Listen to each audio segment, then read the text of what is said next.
to get his youngest daughter, Rachel, and instead winds up with the older daughter, Leah.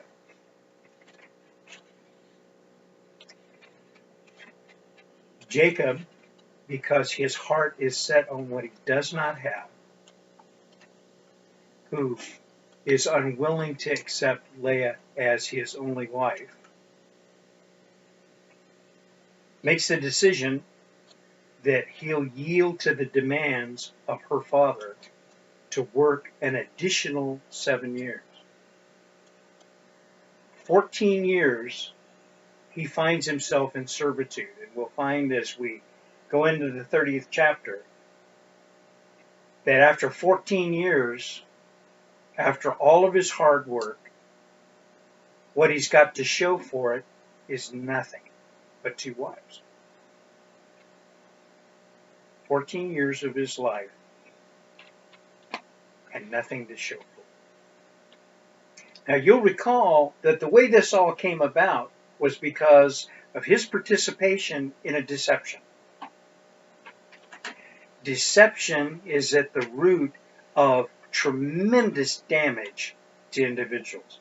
But the most damaging deception of all is self-deception. Because when we don't see things for what they truly are, we can become involved in a fantasy that can lead us right to the brink of destruction. And that's true of individuals, it's true of governments, it's true of every assemblage of human beings. One of the reasons that people don't find their Christian experience satisfying is because they live in a state of not knowing the personality and the purposes and the intents of God. They're ignorant of the Scripture. They don't know what it reveals about who God is and how God thinks. And this often manifests itself in dissatisfaction with God's purpose and plan, thinking that they have been abandoned. Or, and most commonly, and most pervasively, complete dissatisfaction with His timing. Because they don't understand how God thinks. There's only one thing that we can say for absolute sure about the timing and purposes of God. Well, 2 things. One is He's never late. And number 2, His timing is not ours. Not in any way, shape, or form. I heard a radio program this last week, and I wanted to jump through the speaker, because this speaker, a wonderful teacher, somebody that I have admired and respected for I don't know how long, and he made a comment, and I thought, how in the world could you say this? I couldn't believe it. And what he was doing is he was responding to the comment of a Christian that was lamenting the fact that they had extreme circumstances going on in their life. And they could not understand why it appeared that God was not responding in that circumstance. And the analogy that they used really cut my heart to the quick. They said it was very much like sitting on a couch as a cancer patient that is about to die, and sitting on the couch with you is the most eminent cancer specialist and surgeon in the world who could operate but won't. And I about went through the radio. And the reason I did was that this person says, and I don't know what the answer to that is. Well, I do. God's timing is not our timing. The character and nature of God transcends time. He takes a view that spans more than the centuries. And here are some facts. If we know the Word of God, we know, number 1, God heals, and that all believers, all believers will be healed. Some on this side of glory, some on the other. But they will be healed. There is no question about it. Number two, the purposes and the plans and the intents of God toward us are always for our good. Always. His character should not be impugned. And thirdly, he knows what he's doing. A book that had great impact in my life was a study when I taught through the book of Job. I thought I knew it until I taught it. And in reading that, I remember toward the end of the book when Job is standing before God after everything that's happened to him, and he cries out to God, and God says, "Where were you when I separated the land from the sea? Where were you when I created the behemoth and the Leviathan?" In other words, you don't call me on the carpet. I call you. And I think one of the things that allows people to do violence to themselves is this sense that we have some right to call God on the carpet. That we have the right to take what he says and to judge it for ourselves. And if we don't like it, it's like Sunday dinner. Eat the chicken and throw away the bones. You decide what's chicken and you decide what's bones. And that is the beginning of a pattern of destruction in a Christian's life. If God said it, it's the truth. There is no wavering. He says in him there is no shadow of turning. There is no nuance to it. If he said it, it's true. The beginning of a life that is becoming solid in God is the person who says, I have given up on the foolish notion that I am God's judge. And what he says, I have the right to take it or leave it. Now, there are a great many things in life that you can take or leave, and God won't interfere as long as you're willing to pay the consequences. Jacob finds himself in a situation where he didn't like the outcome that really was the product of throwing in with somebody that was not an honest person. And the consequences came home to roost. And he didn't like that, and he chafed under that. And now he throws in and he winds up a servant again. 14 years, he's got 2 wives. And in addition to that, the self-centeredness in Jacob, this sense that he's going to have what he wants in his way, sets the seeds of discontent that plagues his house over and over and over again. In the 29th chapter, it says, 30th verse, and Jacob also went into Rachel, and he also loved Rachel more than Leah, and served with Laban still another 7 years. He wound up in bondage. Time marches on. The 30th chapter opens. Now when Rachel saw that she bore Jacob no children, Rachel envied her sister and said to Jacob, "Give me children or else I die." And Jacob's anger was aroused against Rachel, and he said, "Am I in the place of God, who has withheld from you the fruit of the womb?" In other words, you've got this all wrong. You're demanding of me. It reminds me of a show I saw one time where this poor guy takes his wife to the hospital. She's imminent to deliver their first child.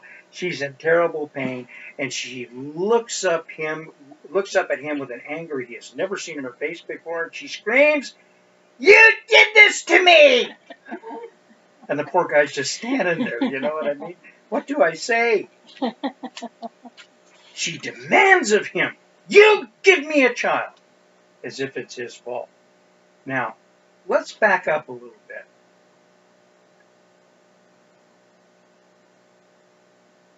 These 2 girls come from a household where deception and being slick is considered to be a real attribute. Jacob's mother, coming from the same family, it's an attribute that they value. Jacob has picked up this whole deal about manipulating things to get where you need to go. And it's worked out continuously for strife in their household. Not being able to just be honest and come out of it. Just to speak it. Just to have honesty in the household. And now he's got one woman who is angry because she spent 7 years with this man as husband and wife. And now her sister is intruded in that. He goes to her and makes it clear he loves her more than he does me. Do you think there might be seeds for strife? And that's exactly what occurs. And now she's angry at him. I found it interesting over the years in counseling people who are getting divorces to leave their spouse to go marry somebody else. Sometimes they get the ultimate punishment. They actually get the person they wanted. And then once they got them, it doesn't take long before they realize that you don't know what you got until it's gone. And secondly, that what you got isn't what you thought you wanted. And that's exactly what he's starting to get. Third verse. So she said, "Here's my maid Bilhah. Go into her, and she will bear a child on my knees, that I also may have children by her." Now, remember, Abraham got into a mess because of what? Because of taking his wife's handmaid. She brought her. And at any rate, it was part of the custom. Yes, people in Syria did that sort of stuff. Yes. You know what? Just because something's legal doesn't mean that it's right. Number two, just because the scripture records the actions of people does not necessarily mean that God agrees. That's really important to note in looking at the character, purposes, and intents of God.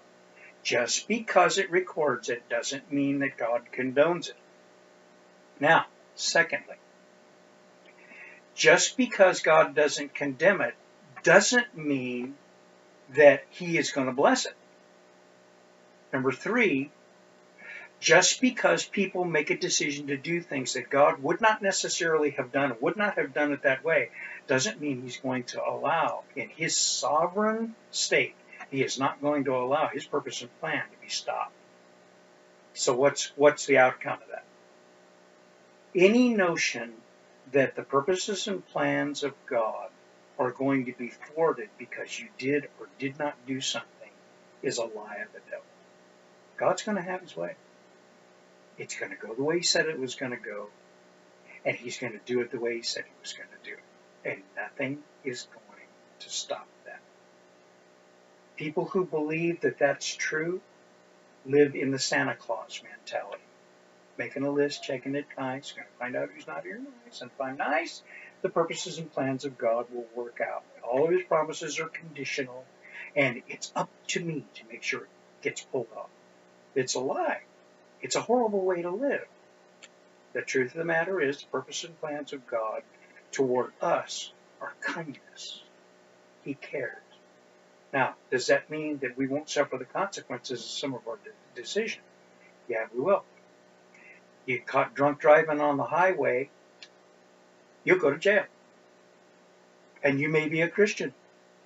And if you're a Christian, you probably won't be enjoying your salvation very much in that self. But you're still going to be saved. That's a fact. You don't pay your taxes. They may come take your house. Okay? Does that mean God doesn't love you? Yes, he loves you. Does that mean that you are no longer eligible for his help? No, it doesn't. God's going to be there, and God's going to have his way. And he's going to have his way one way or the other. It doesn't make any difference. And as we continue to look at this, we need to recognize that just because they do something, and just because it's the custom or that it's legal, doesn't necessarily mean that God agrees with that. There are so many things along that line in our culture today. Just because it's legal to have an abortion doesn't mean that God agrees with it. And there's so many churches where they are trying to bend their theology. I remember one large religion that taught that people who were not white were cursed of God, and that they were part of the bad people that got kicked out of heaven. Until the IRS decided that they were going to pull their 5013C, and they were no longer going to be a tax-exempt organization and could no longer give people tax-deductible receipts for their contributions. And what happened? They miraculously had a revelation from God to their prophet, and all the non-white folks, oh, come on in. You're all invited. Just because something is legal does not make it necessarily God's will. So we as Christians need to look at our society, look at the practices of people, and say, the issue here isn't whether or not it's legal. The issue is it in accordance with the purposes, plans, intents, and character of God? And that should be our rule for life and practice. He goes on. Then she gave him Bilhah, her maid, as wife, and Jacob went into her. Great deal. He's already got more trouble than he knows what to do with 2 wives. Now he has 3. And Bilhah conceived and bore Jacob a son. Then Rachel said, God has judged my case and has also heard my voice and given me a son. Remember, she said that on my knees she'll bear the child. In other words, the child's going to be mine. It belongs to my household. She goes on. Therefore, she called his name Dan. And Rachel's maid Bilhah conceived again and bore Jacob a second son. Rachel said, with great wrestlings I have wrestled my sister, and indeed I have prevailed. So I'll call his name Naphtali. And Naphtali means wrestling, wrangling. Now, get the picture here. This is going to go back and forth with his principal wives, I guess. Wife number 1 and number 2 having children. And then handmaid number 1 and number 2, which are wives 3 and 4, takes a scorecard to keep everybody straight. And at any rate, they have children back and forth. And the names they name them, let me give you a picture. Wrestling, strife. That's when they overcome. Joyous, because I won, you lost. These are 2 sisters that are duking it out with the names of their kids. This isn't a temporary deal. These kids are going to have these names for a long time. These sisters are at each other. If you've ever lived in a household or seen a dysfunctional household where the entire fabric of what they do is at each other, just type deal, it is no way to live. Jacob has allowed himself to be in a position because of his deception that's going to happen. Now, they eventually have 12 children, right? Between all of them, the crew, okay? They live in this horrible strife all throughout the situation, and there is a consequence. Who do the 12 children become? They become the heads of the tribes, or the 12 tribes of Israel, do they not? 2 things are really apparent here. Well, at least 2 things. Number 1, there are consequences to actions. There are consequences. Number 2, those actions, though, will not stop or hinder the purpose, plans, and intents of God. I don't know. I thought today, well, how can I bring this out, and how can I say this in a way that's not offensive? You know, I don't know. I guess you could see the fullness of the Godhead, Father, Son, and Holy Spirit, and say, work with it. Just work with it. You know what I mean? They made this decision. We'll work with it. Okay? God knew what was going to happen. He always knows everything before the beginning of anything. So that's not completely accurate.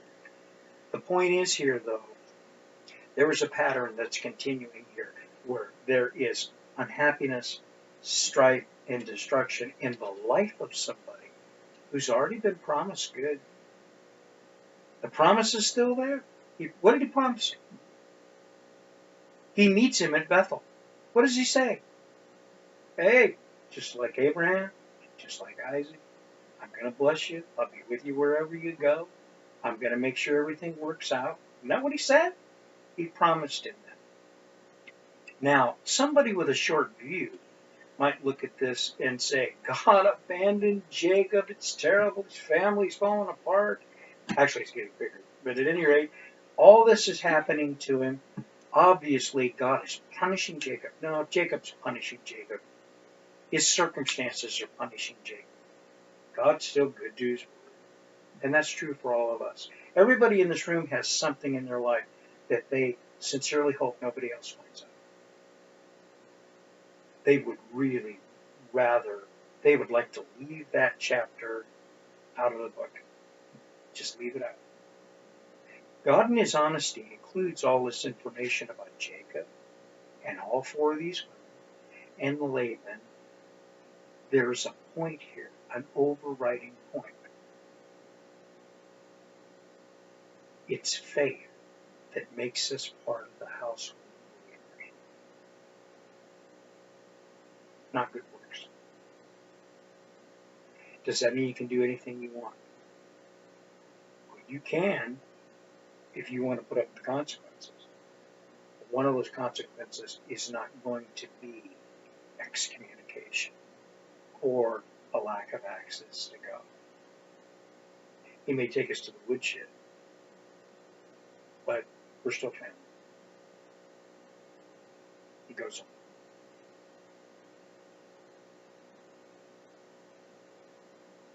When Leah saw, ninth verse, that she had stopped bearing, she took Zilpah, her maid, now the other wife's going to chip in her maid, and gave her to Jacob his wife. And Leah's maid, Zilpah, bore Jacob a son. And Leah said, a troop comes. So she called his name Gad. Gad meaning a troop. Okay, in other words, there's going to be many, many, many more. And Leah's maid Zilpah bore Jacob a second son. And Leah said, I am happy, for the daughters will call me blessed. So she called her name Asher. Now, this is how this comes off, really. One sister's looking at the other, and she's saying, and they'll call me happy because I have another child. They're back. I don't know what your experience is, kids. I remember my kids were growing up, they're sitting in the back seat, going on a long trip. You know what I mean? And at any rate, then they start arguing in the back. You know what I mean? They start, the whole, he's looking at me. You know what I mean? And of course, you got the standard answer for that. Don't make me pull this, Carl. Don't make me get out. You know what I mean? The whole routine. You notice how God doesn't do that? God, don't make me stop this world. You know what I mean? Don't make me stop this universe. Don't make me get out and get you. He doesn't do any of that. He works with it.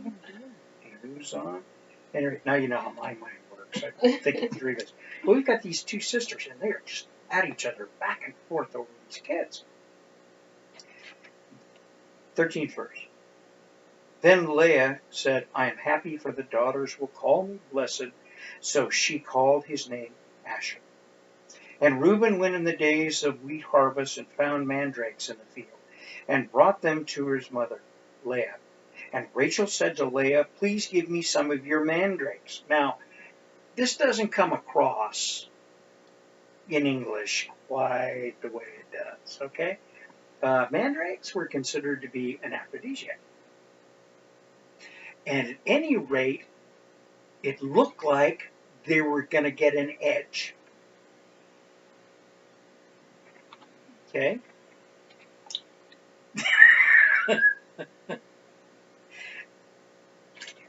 Okay. So at any rate, there was this sense that at any rate that things were going to be more attractive to Jacob if they used the mandrakes for their intent. So at any rate, she goes to her and she says, you give me some of the mandrakes, I'm not giving you an advantage. Okay? Now, but she said to her in the 15th verse, It is a small matter that you have taken away my husband. Is it a small matter? So she is really at her. She says, listen, I'm married 7 years. You show up. You take my husband away. You think that's no big deal? You think that's not a big deal at all? Would you also take away my son's mandrakes also? So Rachel said, therefore he will lie with you tonight for your son's mandrakes. And when Jacob came out in the field in the evening, Leah went out to meet him and said, you must come in to me, for I have surely hired you with my son's mandrakes. And he lay with her that night. Rachel and Leah, they're duking it out. They're having the war of the names of the kids, right? They are just seething at one another, right? Now, Jacob remains consistent, okay? I remember an old Bill Cosby joke thing, comedy presentation, where he says, men remain consistent, okay? Jacob is no exception to that rule. He doesn't care what's going on. If there's sex involved with it, he's on board. She comes out, says, Jacob, get in the tent. I bought you with the mandrakes. He just dumb as a post. Okay. And he gets in the tent. Makes no difference to him whatsoever. He remains consistent. All right? No clue about what's going on here. When Jacob came out of the field in the evening, Leah went out to meet him and said, you must come in unto me. I surely hired you with my son's mandrakes. And he lay with her that night. And God listened to Leah, and she conceived and bore Jacob his 5th son. Now, does that mean that God was complicit in all of this? No, it means that his purpose and his plan is moving forward, regardless of how they seem to be working overtime to mess it up. Okay? Leah said, God has given me my wages. My wages? I earn this. This is what's right. And I'm going to have my way. Do you notice that nobody's talking about the purpose and plan of God? Nobody's talking about the rock that stacked up at Bethel and the promise that Jacob made. Nobody's talking about any of that. It's me, what I want, my situation. Now, this is a great godly home to grow up in, right? For the leaders of the 12 tribes of Israel. That's what's happening here. The huge dysfunctional family. And God has given me my wages because I have given my maid to my husband. So she called his name Issachar. Then Leah conceived again and bore Jacob a 6th son. And Leah said, God has empowered me with a good endowment. Now my husband will dwell with me because I have borne him 6 sons. So she called his name Zebulun. Are you getting this? One says, God is on my side because I've had another son. And then the other one, she can see, oh no, God's with me in this thing because I did that. It's like the folks that have the multiple church splits, you know what I mean? One church is sitting on the corner and they call it, and no affiliation with a real organization, just an example, they call it the Church of God. And then they get mad at each other and they split. And they go down one block, and down one block, they get a building, and they open it up, and they put a sign outside, and everybody looks outside to see what they're going to name their church, and it's called the Only Church of God. And not too long, and they have a split. And when they have the split, they go a block down the street, they open the building, and they put the sign out, and it says, the Only True Church of God. That's what's going on here. Okay? They're having the God bless me war. The fact of the matter is, it's just Mendelian genetics. Okay? That's what's going on here, and God's having his way. Work with me. Work with me. He's having his way. Okay? And afterwards, she bore a daughter, and her name was called Dinah, and Dinah means judgment. Okay? In other words, listen. God's having virtually the last word here, judgment. However, then God remembered Rachel, And God listened to her and opened her womb. And she conceived and bore a son, and said, God has taken away my reproach. So she called his name Joseph, and said, the Lord shall add to me another son. And it came to pass when Rachel had borne Joseph, and Jacob said to Laban, now, catch this, all the kids are born, okay? It appears that, womb wars are pretty well over here. Jacob finally stands up to his father. And it came to pass, 26th verse. Now give me my wives and my children for whom I have served you, and let me go. For you know my service, which I have done for you. And Laban said to him, please stay, if I have found favor in your eyes, for I have learned by experience that the Lord has blessed me for your sake. Laban's about to lose a meal ticket. And so he goes into the slicky boy act, and he says, oh, listen, baby shugums, don't be upset. Listen, what can I do for you? How can we make this work? Okay? Nothing about 14 years and you got nothing, the proverbial pot and window, you got nothing. Okay? So at any rate, he says, what can we do to make this work? Then he said, name your wage and I'll give it. So Jacob said to him, you know I have served you, and how your livestock has been with me. And what you had before, need that large print. For what you had before, I came was little. In other words, he came very little, and it has increased to a great amount. And the Lord blessed you since my coming.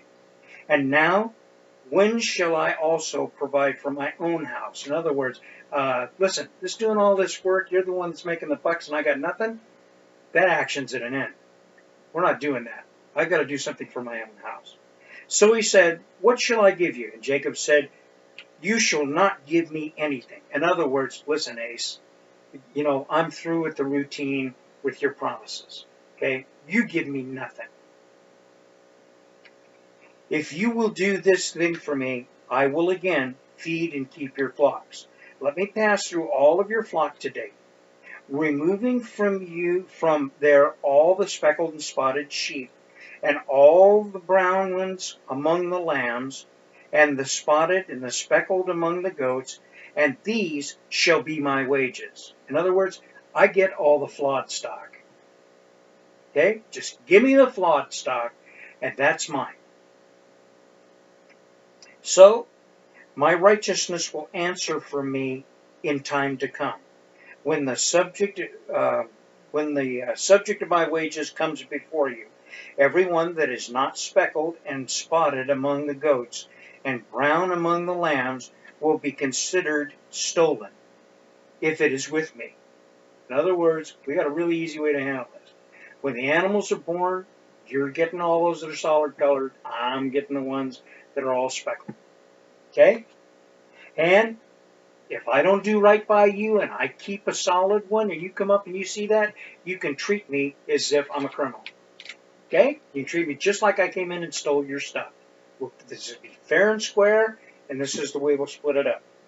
And Laban said, oh, that it were according to your word. So he removed that day the male goats that were speckled and spotted, and all the female goats that were speckled and spotted, every one that had some white on it, and all the brown ones among the lambs, and gave them into the hands of his sons. Okay? Gave them all to his sons. Then he put 3 days' journey between himself and Jacob, and Jacob fed on the rest of Laban's flocks. Now, catch this. They originally talked about just being apart a day. Laban, have you ever noticed that people who are really honest sometimes don't even lock their front door? You know why? Because when you don't think like that, you don't worry about getting ripped off. What does this say about Laban? He takes his stuff 3 days away, so there is no possibility that Jacob can steal his stuff. There's no evidence he's ever stolen anything.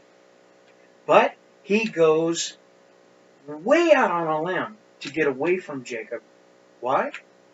Because Laban's a thief. It's what's in his heart. He moves on. Now Jacob took for himself rods of green poplar and the almond and the chestnut trees, peeled the white strips in them, and exposed the white which was in the rods. And the rods that he had peeled he set before the flocks in the gutters, in the watering troughs where the flocks came to drink, so that they should conceive when they came to drink. Okay, now, let's get a picture of what's happening. Okay? Back to what's in Jacob's heart. Back at Bethel, what did God promise him? He said, whatever you touch, whatever you do, I'm going to be with you, and I'm going to bless you. Right? Doesn't matter where you go, doesn't matter what the deal is, I'm going to bless you. So how does Jacob go about this when he finally speaks up to his father-in-law? He comes up with a plan. God's already promised what he would do. Jacob forgets all about that, or at worst, ain't buying it. So he comes up with this peel a stick plan. Okay? So what he does is he cuts stripes in these so that the inside of the bark gets peeled off in stripes. And he takes these, and we'll find that when the healthy animals show up, he puts them in the water trough, as if that's going to have some magic effect of making them conceive. Okay? And at any rate, when the sick ones come along, he pulls them out of the trough so they won't do that. The scrawny ones come along. So he winds up all with good stock. And because of his brilliance, they're going to bear spotted and winged animals, and he's going to wind up with the whole routine. Pretty ignorant. How many times in our own lives do we decide that we have to do something? I've got to do something. And by my own ingenuity and effort, I'm going to make this covenant. Oh, and by the way, in Jesus' name, amen. That's exactly what's going on. Now, fortunately, he later comes to the place when he's finally so mad he can spit nails that he admits the truth. All the blessing he gets from the hand of God. And he can do a stupid stick. Okay? Goes on. 39th verse. So the flocks conceived before the rods. The word conceived there actually means that they came into estrus. They came into heat. And the flocks conceived before the rods, and the flocks brought forth streaked, speckled, and spotted. And then Jacob separated the lambs and made the flocks face toward the streaked, and all of the brown in the flock of Laban. But he put his own flocks by themselves and did not put them with Laban's flocks. I find this interesting. It's like an article I read about somebody in the so-called faith movement, the idea that whatever you speak, you can speak your own reality. That entire routine, there was a gal in there that says that she was thin because she didn't look at fat people. And if I don't look at them, I won't get fat. This is the same concept. Turns the animals so that they can remove the speck. That way they'll have speck. Jacob has not got a theology. The only reason things work out for him is because God honors his promises, not because of Jacob's theology. 41st verse. And it came to pass, whenever the stronger livestock conceived, that Jacob placed the rods before their eyes and the livestock in the gutters, that they might conceive among the rods.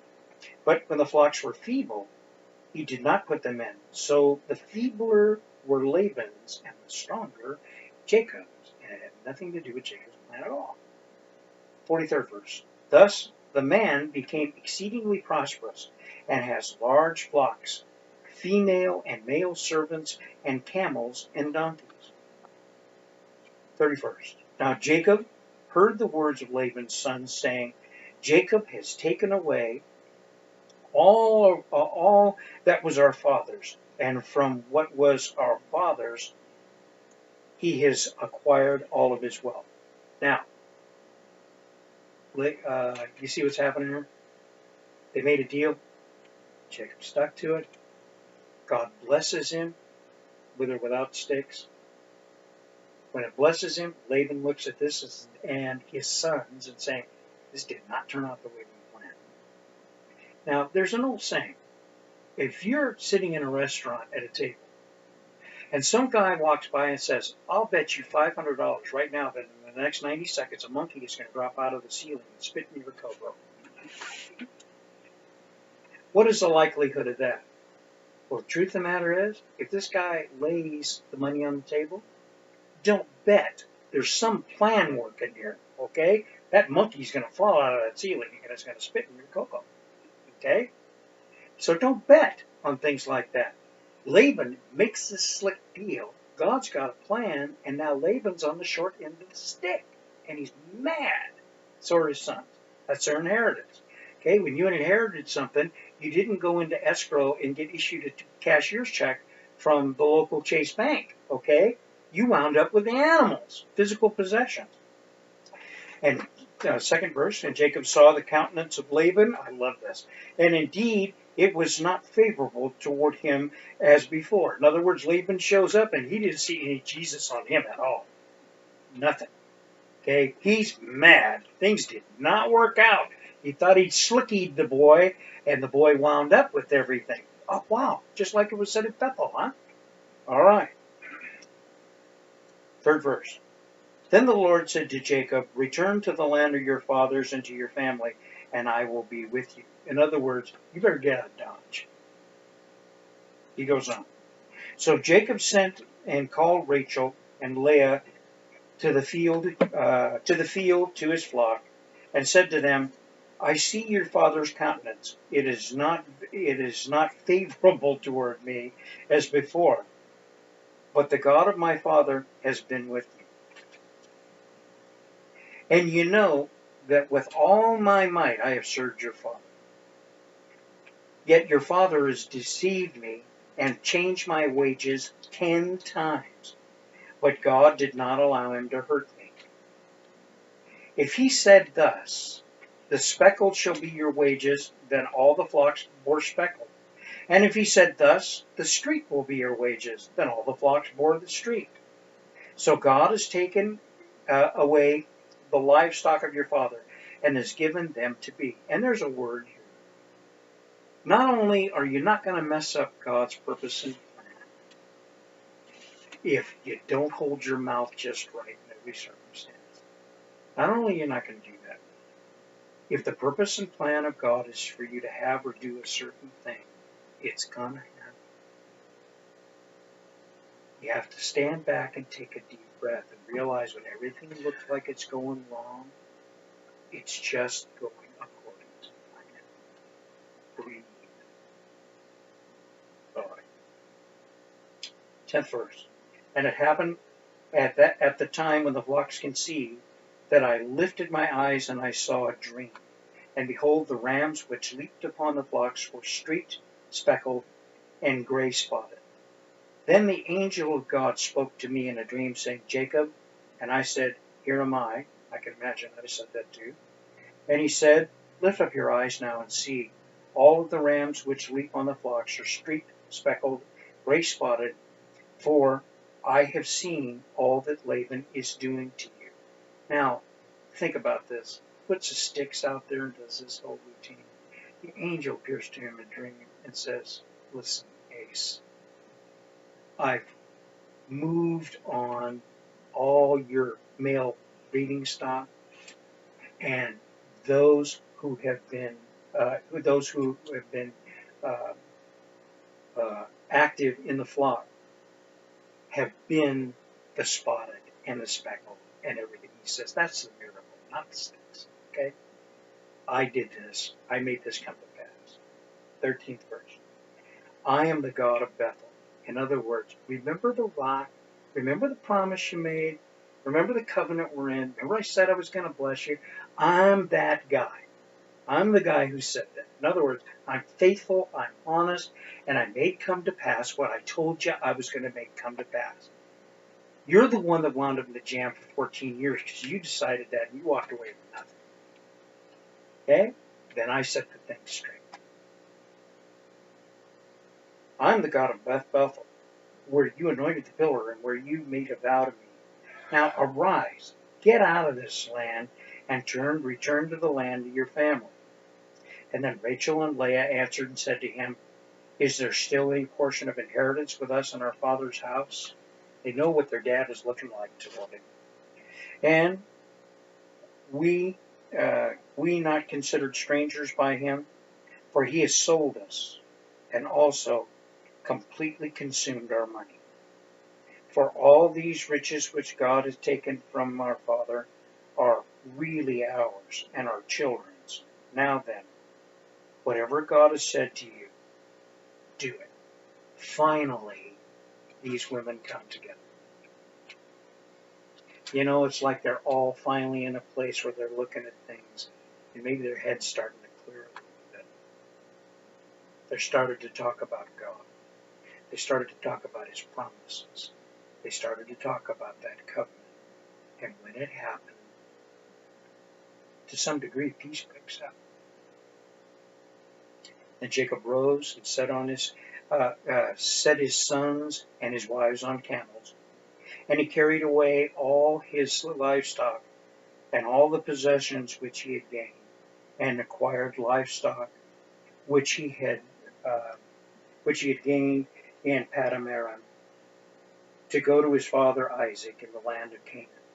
Now Laban had gone to shear his sheep, and Rachel had stolen the household idols that were her father's.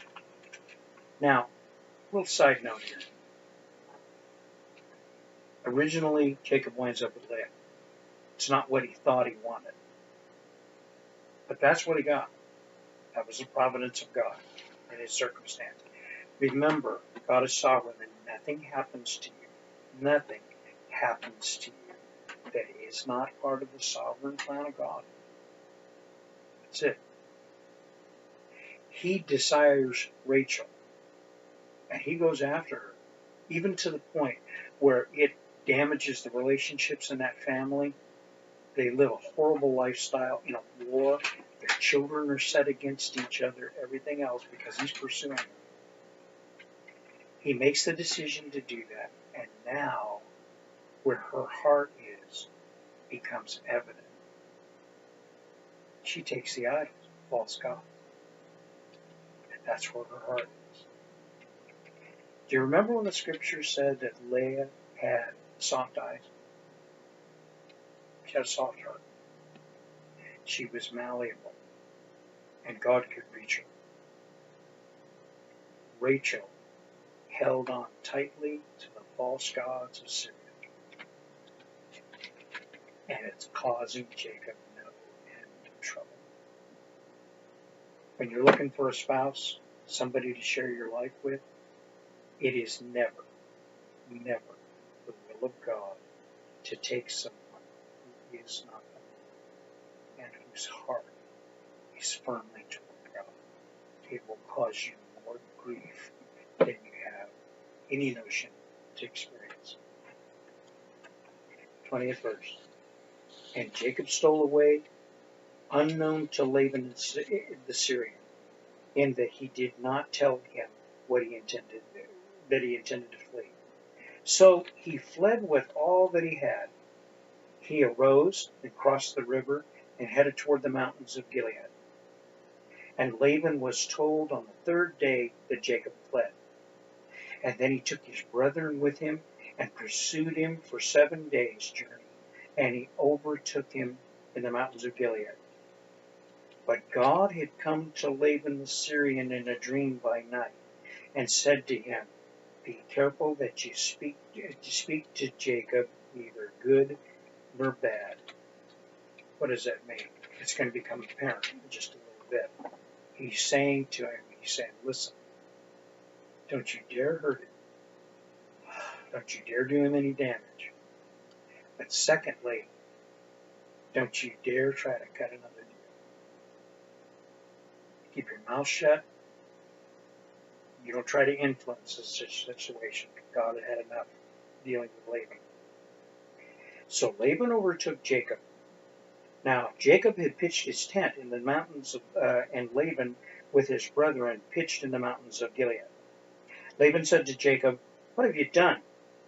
That you have stolen away unknown to me and carried away my daughters like captives taken with the sword. Why did you flee away secretly and steal away from me and not tell me? For I might have sent you away with joy and songs and timbrel and harp." Baloney. He wouldn't have done any of that. He was just mad and he was trying to justify himself. You ever been around people like that? Oh, they've come up with a reason why you had to be in the wrong. And they are so wounded when the fact of the matter is they caused this mess. That's the kind of guy this guy is. And you did not allow me to kiss, listen to this, 28th verse. You did not allow me to kiss my sons and daughters, and now you have done foolishly in doing so.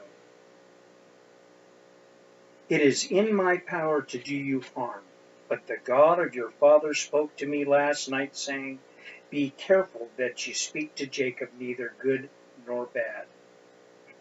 And now you have surely gone because you greatly long for your father's house.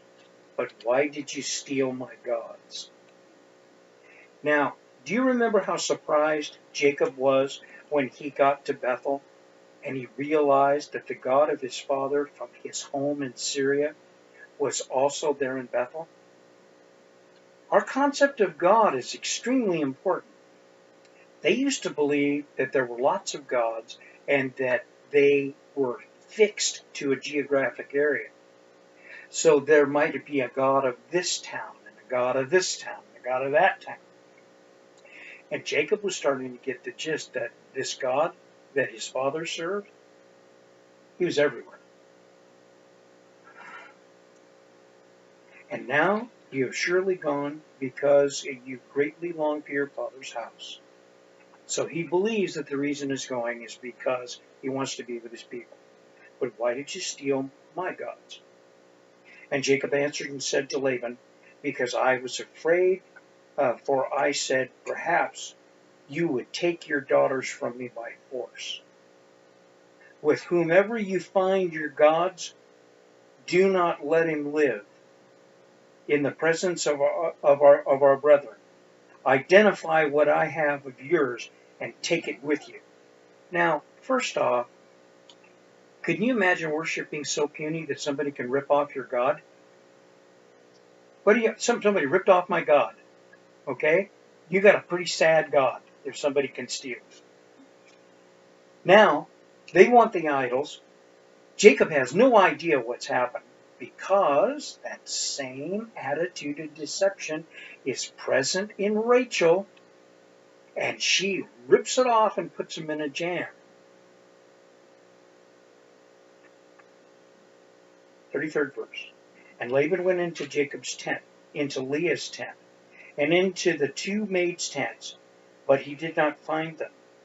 Then he went out to Leah's tent and entered Rachel's tent. Now Rachel had taken the household idols, and she put them in the camel's saddle and sat on them. And Laban searched all about the tent, but he did not find them. And she said to her father, "Let it not displease my lord, for I cannot rise before you, for the manner of women is with me." She was saying she was having her menstrual period. How does she get out of the mess? She lies. You start with one lie, you start with one deception, you start with one theft, and it just goes on to another, and another, and another. Jacob is importing the same kind of trouble that he had in the past with him into the future. A woman who worships false gods and is willing to lie to get out of a mess. You see, Jacob got the woman that he thought he wanted, turned out to be not so hot. 36th verse. Jacob was angry and rebuked Laban, and Jacob answered and said to Laban, "What is my trespass? What is my sin that you have hotly pursued me? Now, you got to get the flavor of this discussion. This is nearly coming to blows. He is exploding. You know what's caused this? For 14 years, he's kept his mouth shut and played this cat and mouse deception game. Two crooks trying to out-crook each other. And they never dealt with the issues. Families that finally explode do it because they have no mechanism to speak their mind. It's the hidden things. It's the inability. You know how you tell a marriage that's really close to coming apart? They're afraid to fight. Because the fabric of the relationship is so thin that they're afraid it'll tear. And that'll be it. Truth is, people in relationships need to know how to confront each other. And they need to know how to speak their mind. And to do it in such a way that it doesn't destroy, but clears the air. That's why we should deal honestly with one another. Tell the truth. Love one another in openness. And one last piece on that. It's important to be very careful as people are selecting mates to know a little bit about the culture of the family you're thinking about moving into. The reason is, if theirs is a culture of keeping secrets and holding darkness, you'll have no trouble. My family, where I grew up, was a family of secrets. My wife's family was a family of openness and genuine Christian love. And it took a while for me to acclimate and to see the wisdom in it. 37th verse. Although you have searched all my things, what part of the household things have you found? Set it there before my brethren and your brother, that they may judge between us both. In other words, put up or shut up. You claim we're stealing your stuff, put it out here. Let everybody see it. If you had taken that attitude 14 years ago, they probably wouldn't be in this mess today. These 20 years I have been with you. Your ewes and your female goats have not miscarried their young, and I have not eaten the rams of your flock. I haven't stolen anything from you. That which was torn by beast, I did not bring to you. I bore the loss of it. You required it from my hand, whether stolen by day or stolen by night. There I was. In the day the drought consumed me, and the frost by night, and my sheep departed from my ewes. From my eyes. Sleep departed from my eyes. Thus I have been in your house 20 years. I served you 14 years for your 2 daughters and 6 years for your flocks, and you have changed my wages 10 times. Unless the God of my father, the God of Abraham, and the fear of Isaac had been with me, surely now you would have sent me away empty-handed. Do you see what he just did? He just threw away striped sticks. He just threw away any notion that anything he's got came from being slick. Something just happened. He got mad. He stood up. He quit trying to make a deal. He quit engaging in appeasement. I find it interesting. Winston Churchill made a statement one time about appeasement in the case of governments. He said, appeasement is an awful lot like feeding a tiger one part of your body at a time, hoping he won't come for the rest. He's making the point that here that God is the one who's brought blessing to him. Not Laban, not schemes, not being slick. It was the promise of God. God has seen my affliction and the labor of my hands, and rebuked you last night. And Laban answered and said to Jacob, these daughters are my daughters. Listen to what Laban says. The kid gloves come off. His heart is revealed. You think these girls are yours? They're mine. Listen to this. And Laban answered and said to him, these daughters are my daughters, and these children are my children, and this flock is my flock. He had no intentions of letting him keep what he had anyway. All that you see is mine. But what can I do this day to these my daughters, or to their children whom they have borne? Now therefore come and let us make a covenant, you and I, and let it be a witness between you and me. So Jacob took a stone and set it up as a pillar. Then Jacob said to his brethren, gather stones. And they took stones and they made a heap. And they ate there on the heap. Eating together, sign of a covenant. That's why we talk about having a covenant meal. And Laban called it Agar Sahadrath, but Jacob called it Gilead. And Laban said, this heap is a witness between you and me this day. Therefore, its name was called Gilead. Also Mizpah, because he said, may the Lord watch between you and me when we are absent from one another. If you afflict my daughters, or if you take other wives besides these daughters, although no man is with us, see, God is witness between you and me. And Laban said to Jacob, here is the heap, and here is the pillar, which I have placed between you and me. The heap is a witness, and this pillar is a witness, that I will not pass beyond this heap to you, and you will not pass beyond this heap of this pillar to me for harm. Jacob makes a clean break. He finally says what should have been said for 20 years. They finally get it straight, and he stops trying to manipulate his father-in-law. He stops seeking after something that wasn't his to have. He makes a genuine change in heart. Whatever the consequences are going to be, he finally steps out from behind the secrets. Laban responds because God has intervened. He brings peace. And Jacob now turns and has only one way to go. Esau. And Jacob offered a sacrifice on the mountain. 20 years had we read any place where Jacob has offered a sacrifice. His heart is changing.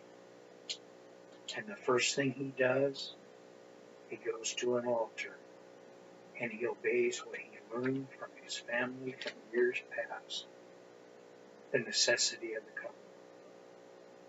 In other words, the backslid head up. And they ate bread and stayed all night on the mountain. And early in the morning Laban arose and kissed his sons and daughters and blessed them. Then Laban departed and returned to his place.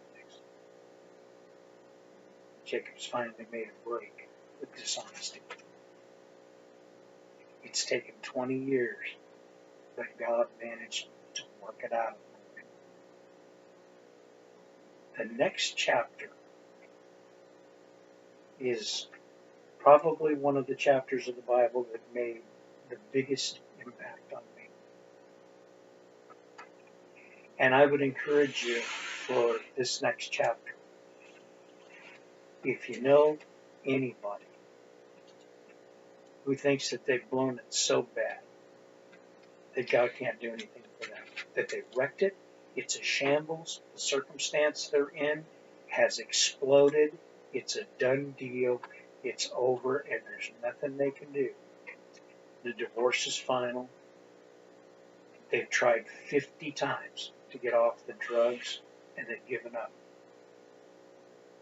They've come to the place where they don't think God loves or cares about them anymore, and that they're lost and there's nothing they can do. The child has died, and there's no hope left. Anybody you know in that spot, they need to hear this next one.